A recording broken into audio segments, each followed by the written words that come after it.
Your Daily 180, 180 seconds of pure Bible study. Welcome to this, your Daily 180 Bible study. We're wrapping up a study on the power of words. In James chapter 3, verse 2, James says, you get your words under control, and let me tell you something, you've got the rest taken care of. Listen to what he says. He says, for we all stumble in many things. If anyone does not stumble in word, he is a perfect man, able also to bridle the whole body. And the reason for that is that out of the abundance of the heart, the mouth speaks. If you get your heart under control, you've got your words under control. And it's so important for us to have the right heart. And we need a humble heart. It's going to make all the difference in the world as to the way we approach others, that we think about others, and the way we speak to others.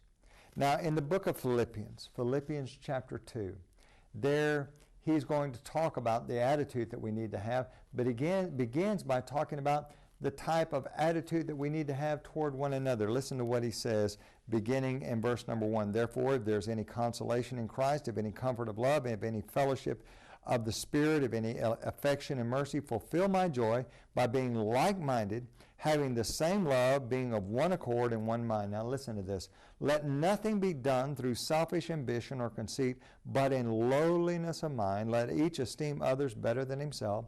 Let each of you look out not only for his own interest, but also for the interest of others. What would your relationships be like if everyone in that relationship behaved like that? Looking out not only for themselves, but others. And more importantly, someone says, how in the world could we ever accomplish that? That there would be that kind of selflessness there.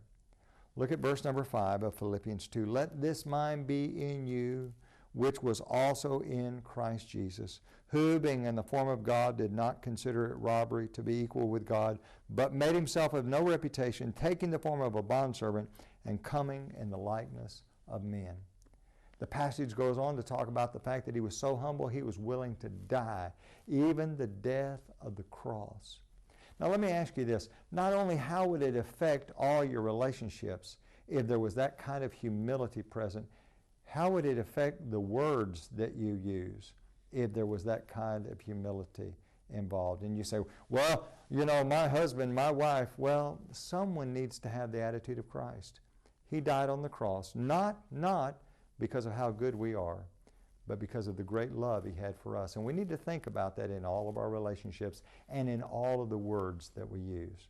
Join us again next week for your Daily 180.